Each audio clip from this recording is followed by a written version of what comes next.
Warning: this show contains content that some may find disturbing.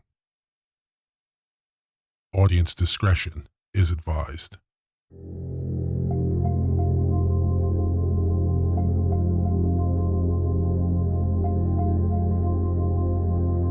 Disturb me, show me the truth I shouldn't see.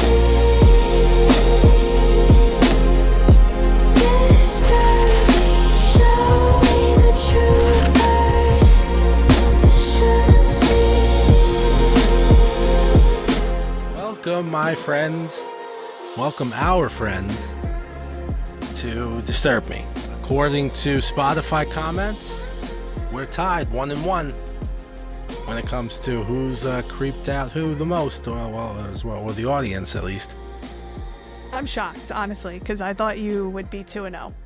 Yeah, I mean, listen, it all depends on what people think is disturbing.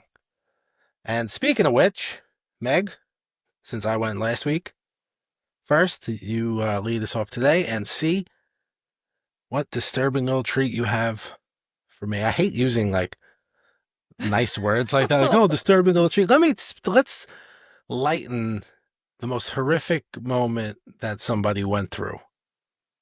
I was guess it's a thinking the same coping thing. I'm mechanism. like, I think so. And I don't know. I mean, I'm excited to dive into the stories and talk about them. I'm not excited about the content of them. No. I'm not like, yeah, this is great. Right, It's right. not great. It's monsters. No, far from. Yeah. I think I've got a good one. So I'm Let's see. for lack of a better term, excited. Yeah, it's tough. It's tough to say anything nice about what we're doing. All right. So I'm going to dive in. So we have an international story. This takes place in Japan. 2 for 2 in a row international. I'm a big fan of the international. Mega Globetrotter over here. Yeah, you tell me all the time how uncultured I am. Who says such a thing? You tell me all the time. I don't believe that. One word I of don't that. like a song you don't like. You call me uncultured. Well, I mean, It's that's terrible. just obvious. All right. So what I have is a true crime story.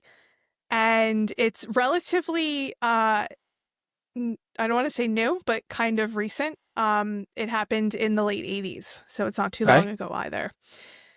So this is a story of a 17-year-old high school girl who found herself in the wrong place at the wrong time, and she fell victim to cruelty that I had a really tough time reading about. Yeah, it's interesting that you picked hard. This kind of a story. Why? Maybe we might have a similar theme today. Oh, okay. So, this is not about a serial killer. It's not about a haunting. And it's not an unsolved mystery. It's just a story about this girl. So here we go. The story of I'm going to mess up these names, guys. I'm sorry. It's Japanese names. It's tough. I'm going to do my best. I do apologize. Junko Furuta. Sounds and good it's to me. the case. This is a case that Japan remembers as the concrete encased high school girl murder. Try saying that 5 times fast. That's so mouth. Like they couldn't have thought of anything better. I know. It's pretty on the nose. It's I mean, you kind of have an idea of where this is going to go. I mean, all right, the end. So who was Junko? So She Junko was the Furuta. She was the concrete encased high school. She was born in 1971 in Misato, Saitama Prefecture, Japan. She was the middle child between 2 boys. Bright, hardworking student with good grades. Teachers described her as serious and responsible. She wasn't rebellious. She didn't hang with the wrong crowd. She wasn't involved in anything risky. Junko stayed out of trouble, avoided drinking and smoking. She focused on school. She had a part-time job at a plastic molding company. And she already had a job lined up for after graduation at an electronics retailer. So this is girl, straight and narrow, right? She star Perfect. student, good kid, never got into trouble. She dreamed of one day, of becoming a singer. But she was taking all these normal steps to securing her future and, whatever path that may have taken her. Mm-hmm. Fast forward to November 25th, 1988. Junko left her part-time job, which she was working at to save for a graduation trip. She was riding her bike home when a group of teenage boys spotted her. They were hanging out on the streets with the intention of robbing and raping local women. Nice guys these were. Yeah, that's a couple of good eggs. So these weren't your average neighborhood boys. They were connected to local gangs. They dabbled in violence and petty crime. And so I'm going to tell you their names. Again, it's going to be bad. Hiroshi Mayano, Joe Ogura. Joe? It's J-O with like an accent over the O, so Joe. I'm probably saying that not at all correctly. Shinji Minato and Yasushi Watanabe. How'd I do? That was, you know what? Probably great. Okay. I'm the last person to ask, guys. This is true. So they were all between the ages of 16 and 18 years old, and they were all high school dropouts. Beginning in October, now remember, we were just talking about how the events were going to take place in November. Mm-hmm. But beginning in October, these young men were already committing acts of theft. They were snatching purses, stealing cars. They were committing assault and rape. These crimes very quickly escalated. On November 9th, the group abducted a 19-year-old woman and gang raped her in a hotel. It's tough. While she was riding by this group of kids, I say kids loosely, like I said, they were between 16 and 18 years old. One of the boys kicked Furuta off her bicycle and ran off. Another one of the boys was pretending to quote unquote witness the attack, walked over to her, offered to walk her home. She obliged. She trusted him, checked on her, made sure she was okay, all that. He led Furuta to a nearby warehouse and threatened her, telling her that he was a gang member, the Yakuza, and that he'd let her go if she listened to him, basically. He took her by a taxi to a hotel where he raped her. Shock. Yeah. After the history of these guys. He called up his buddies he called up his buddies to brag about the rape, and that led them all to agreeing to meet at a nearby park. They told her that they knew where she lived, and if she tried to escape, they would kill her family. So, scared for their safety, she listened and went with them to one of the homes of the boys, where she was confined to a room upstairs for the sole purpose of being gang raped. Jesus Christ. 2 days later, on November 27th, Furuta's parents contacted police about their missing daughter. To help throw off the investigation, the boys made Furuta call her mother 3 separate times to tell her that she was safe, but she ran away and she was staying with friends. When the parents of the boy whose home it was saw her, she had to pretend like she was their son's girlfriend. However, they very soon just trashed this cover-up, essentially, once they knew that the parents would not call the police. And the reason they knew the parents wouldn't call the police is because they were very afraid of their son, who was being violent towards them. Oh, my God. So they said nothing. This kid never got beaten. It's very apparent. Oh my God. He gave him out. That's what I mean. You spare the rod, you spoil the child. Oh, goodness. So that next night, November 28th, the group of boys gang raped her again. Oh, God. They shaved her pubic hair. What a living hell. And used a match to burn her genital area. Yeah. In early December, after Furuta tried to escape, they repeatedly punched her in the face and burned her ankles with a lighter. And this all just went on with the parents in the house. Yep. Because they were afraid of their son. Imagine? Yep. their 16, 17, 18-year-old son, however old he was. They would force her to dance naked, masturbate in front of them, and stand on an outdoor balcony of the home nearly naked and make her insert objects into her body. Oh, my God. Including a metal rod and a bottle. They'd make her drink large amounts of alcohol, milk, and water, smoke 2 cigarettes at once. Wait, milk? Yeah, I know. I don't know what the milk thing was, but the milk shows up a couple times in here. I want to get hopped up on milk. It's very bizarre. Smoke 2 cigarettes at once and inhale paint thinner fumes. Oh, goodness. Fast forward a little bit towards the middle of the month of December. The boys beat Furuta because one of them said he stepped in a puddle of her urine.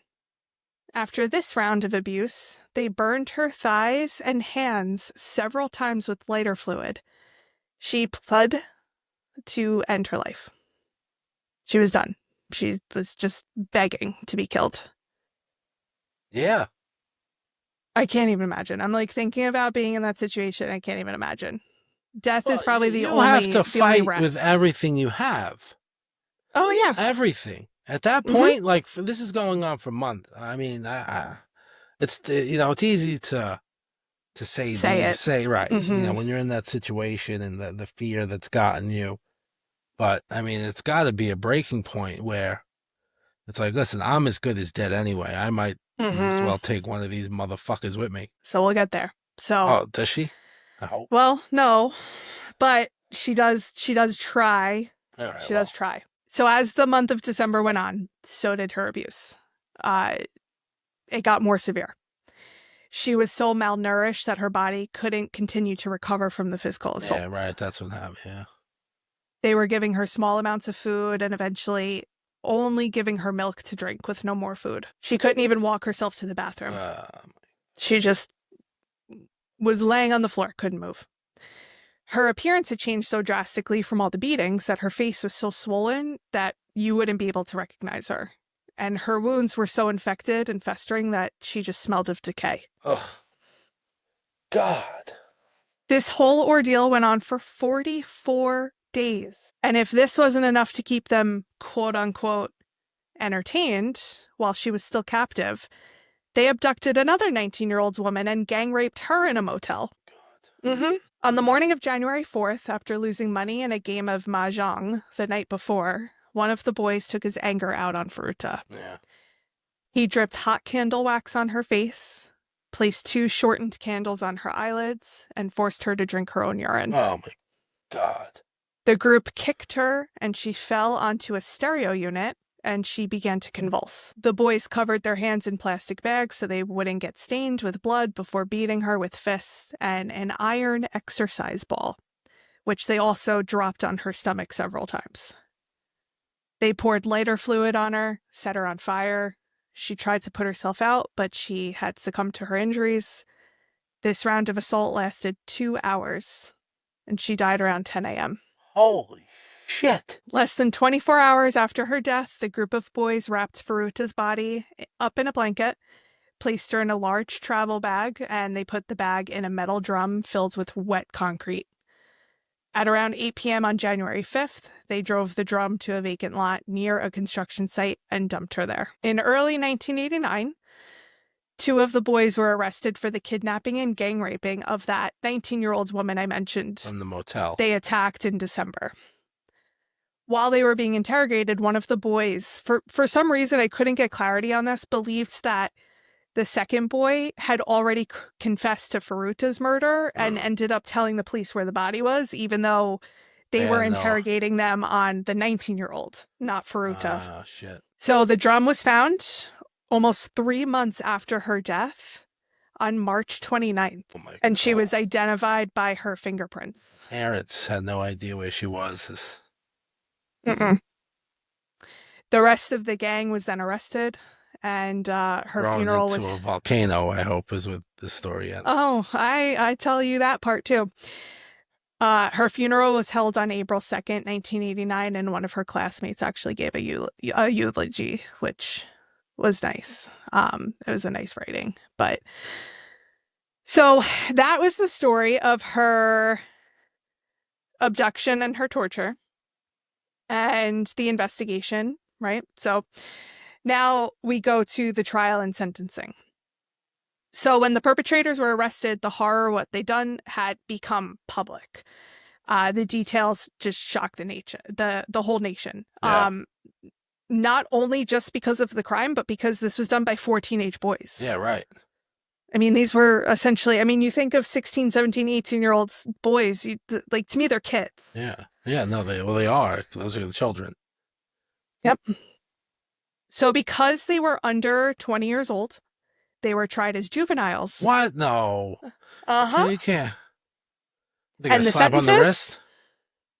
The sentences, the harshest was 20 years in prison. Are you fucking kidding me? So it actually ranged anywhere between 7 years to 20 years. Oh, so they're all out. So I'll get there. These so yeah, all right. these monsters, these convictions were based on abduction for the purpose of sexual assault, confinement, rape, assault, murder, and abandonment of a corpse.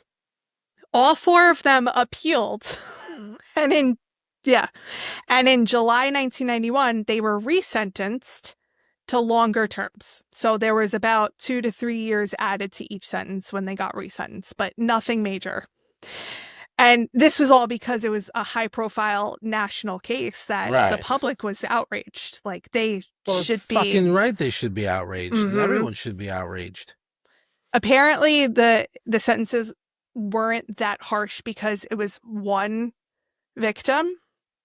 Yeah, See, I could never be a judge. me As neither. you I see couldn't some be of this impartial. shit, then they're like, oh, well, you gotta uphold the proper laws. Fuck, I take that law book and goes right over the shoulder. Mm-hmm. Yep. Listen, I'd be like, all right, who has a flamethrower? Let's line these fucks up. Yep. The Old West, so man, the Old West. the old They knew a thing or two, the Old West. So some of them, have been released and of course have gone on to reoffend. Shock. Oh, well, what a fucking surprise that is that they weren't rehabilitated in fucking prison. One small sliver of justice is 2 of them actually died. I believe the ages were 49 and 51. One was due to natural causes, and the other was an accidental death where it sounded like he got drunk or overdosed or something, passed out, hit his head, and got caught between like the wall and the toilet and choked on his vomit. It was a very weird not good thing. enough. I was hoping fucking one of them suffered from dick cancer for 10 years and then was eaten by a fucking pack of dogs. That's the only... No. So 2 of them, like I said, passed away. One I read actually got married. Oh my God. And eventually they got divorced and then he went back to the gang. So I guess tried to I don't know, whatever. Out. Who gives a shit? The guy who had the least amount of time was involved in the rapes and everything, but not in the murder. So that was the reason for the different levels of sentencing. Whatever. I don't know. The guy whose house it was got the max, right? He was the one who got the parents should be the most fucking chained to him too.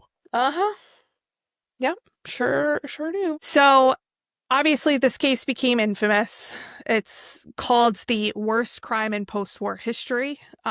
So because it focuses on the juvenile justice system and how lightly this was taken. Yeah, that's crazy. And how lightly minors can be sentenced for things like this. Horrific crimes. Yeah. There have been documentaries inspired by this story, articles, and some works of fiction as well. So her parents obviously have to live with this and had to live with this. They were awarded, I believe it was from the main abuser's parents / family, 50 million yen, which at the time was 350,000 US dollars, which would be the equivalent to 830,000 US dollars today. Not enough. It's not enough. I'm sure. Everything. Yeah, I know. I mean, I'm sure those parents would rather their give it all kid back, right? Have their kid back. They don't want the money and the blood money. At that point, it's I want everything. I want $1 from people you walk past in the street. At this point. Yep. So that's pretty much where we end here. It's it's a story about how cruel these people were to her, the injustices of their, justice system with the minors. The parents of this kid didn't intervene. Neighbors mentioned that they thought something weird was going on, but you can't prove anything. And if they have this daughter, calling her parents that she's fine, and then the parents of the kid isn't saying anything, so it's crazy. But what this poor girl, what she endured had to endure, right? For a month and a half, essentially, when it sounds like never even, got into trouble for anything, never got a bad grade in school, things like that. So it's just terrible. Yeah. You can't ever say it's never me, because it could be you. She was the model student. Yeah, right. Oh my God. I know. That one's tough. It's tough. It was That tough one's to research this one. Yeah, this show is I'm used to looking at like ghost stories and stuff and learning like, there was atrocities that happened in the history of this country and stuff, but you're so far detached to it that it almost feels like it's all fiction. And shit like this, it's just, oh my God, there's really sick people in this world. And looking at it through the eyes of a parent now. I mean, we have a little girl. Yeah, I know. That's all I thought about. It was my kid. Nobody would be alive. There wouldn't be anybody to try. It would just, I know already. I'd be in jail. Yeah, it's tough. Yeah. So now I pass it off to you, Mr. Great. Christopher. Well, I too have a modern telling, a little more modern than yours.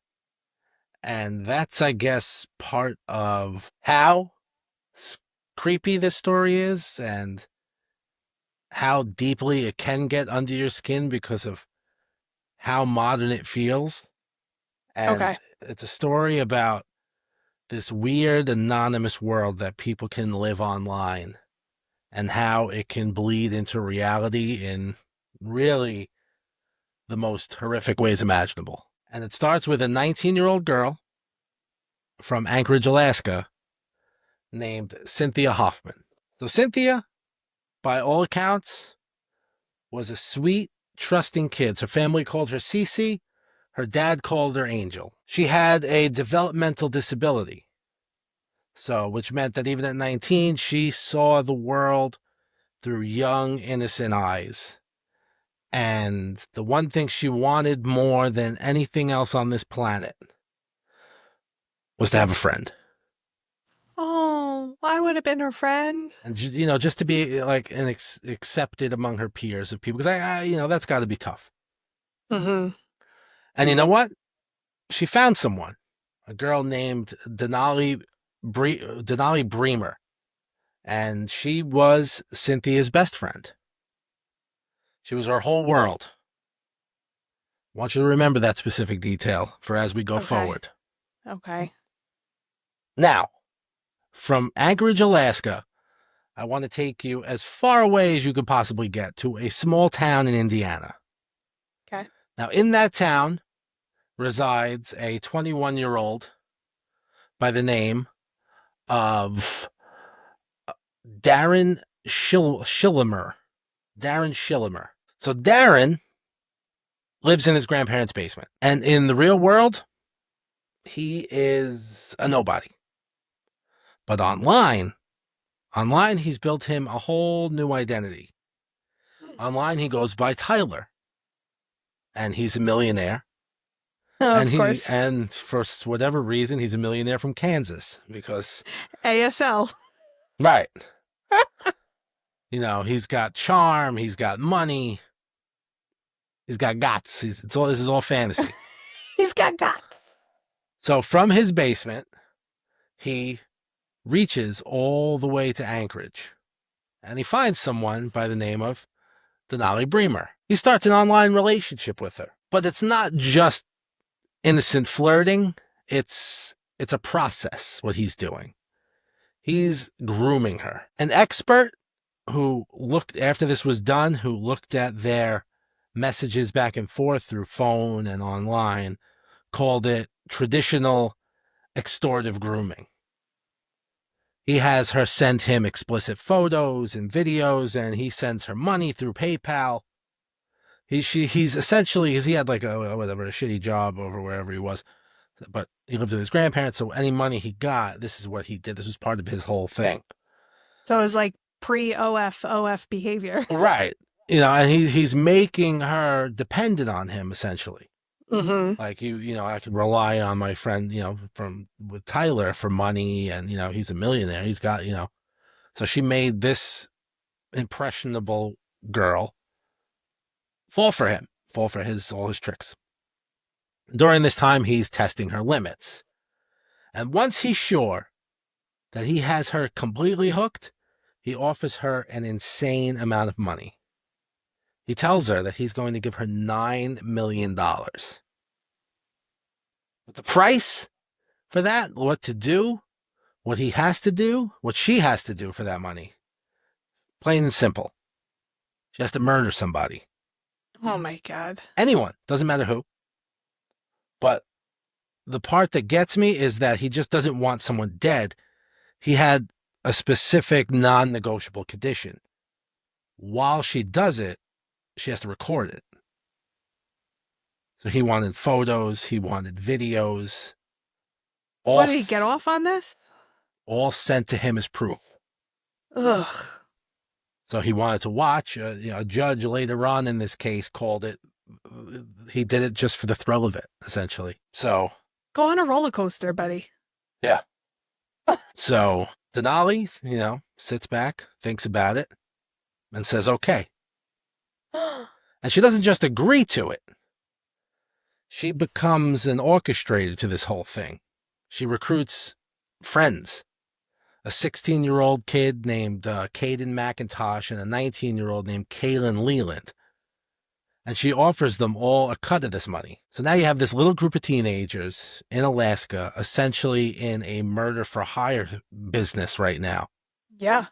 And they're all taking their orders from an imaginary person on the internet.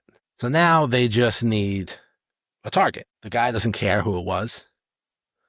But then he finds out through his grooming of Denali that Cynthia and Denali had a stupid teenage fight over a boy. Oh, and my for him, God. that's all it took. So from his basement in Indiana, he made the final decision, and that's when he told Denali to kill Cynthia. Cece. Now think about it. Like, he chose her specifically because he knew that she was Denali's best friend, and her trusting her best friend wasn't an obstacle. This was the tool to, pull off this kind of thing. So on June 2nd, 2019, this is when the plan goes into motion. Mm-hmm. Now it starts with a little lie. Denali and the 16-year-old Caden McIntosh, they invite Cynthia to go hiking at a place called Thunderbird Falls. It's a beautiful, popular trail. Cynthia's like, oh, this is a fun day out with my best friend. Of course I'm going to go. Why would she ever think twice? Denali says, oh, our other friend Caleb, the older one, he has a car, so he's going to drive us all. Great. They get to the trail. They're walking, laughing, surrounded by the sounds of the Alaskan wilderness. As they're taking the trails, they say, hey, let's deviate off the main path. Let's head down this road here. There's the Eglunta, I think it was called Eglunta River. Like, we can go right on the banks of this river right here. And it's beautiful. And it was there where their friendship ended, because that's when they opened their bags that they had with them, and they took out the duct tape. No. And they grabbed her, threw her to the ground, and they tied her up with duct tape. Now, for me, it was sitting there trying to imagine just the mind-breaking terror that was going on in that moment. Now, for someone with all their faculties, that's terrifying. But, like I said, she was a little developmentally disabled. And now the person who you thought was your best friend in the whole world has just tied you up like this. Now, Cynthia is now lying on the ground. She's bound and she's helpless. And now this is when Denali takes out her phone and she starts filming. She's fulfilling this contract. She's creating her content for Tyler. So now she sends him photos and videos of Cynthia on Snapchat. A judge later had to watch these videos during the trial. And he said it was one of the most difficult pieces of evidence that he's ever had to watch in all of his years of being in this position. And with the camera rolling, them filming, Caden McIntosh, the 16-year-old, walks up to Denali, takes the gun from her bag, walks up behind Cynthia, aims it at her head, and pulls the trigger once. Then they take just like that. Just like that. And then they take her body, push it into the river, and leave. Oh my God. So now immediately the cover-up begins. They drive to a park, they take Cynthia's phone, and they text her family. It's just a casual message saying they dropped her off and she was fine.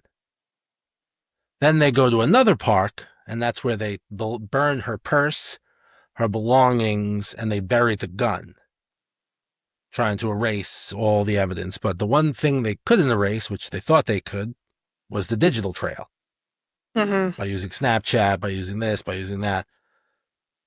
When Cynthia's family reported her missing and the police started investigating, the whole thing unraveled because of just one thing, Denali's phone. On it, they found everything. They find text from a contact named Babe, who was this Tyler guy. The phone number didn't lead to a millionaire in Kansas, obviously. It led to a basement in Indiana. And the videos of Cynthia's last moments, they had documented their entire crime in perfect, horrific detail for all the authorities.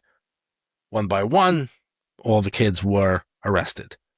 The kids in Alaska, the man in the basement in Indiana, and here's, the most infuriating, and pathetic part of all this is just that money never existed.